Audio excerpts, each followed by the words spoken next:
Assalamualaikum warahmatullahi wabarakatuh. Perkenalkan, nama saya Murdani dari kelas 12 IPS 1. Baik, dari pertemuan kita kali ini kita akan menganalisis isi dan kebahasaan novel. Pada umumnya, novel adalah salah satu jenis karya sastra yang berbentuk prosa.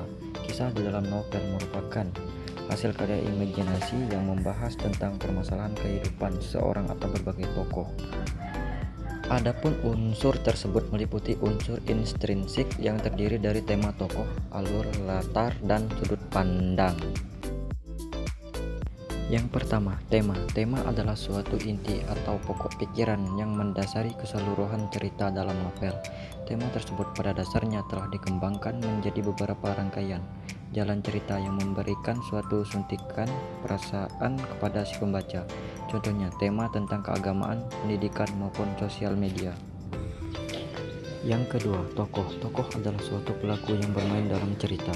Tokoh dalam novel adalah kumpulan orang-orang yang ditampilkan dalam setiap babak atau jalannya cerita dari awal hingga akhir.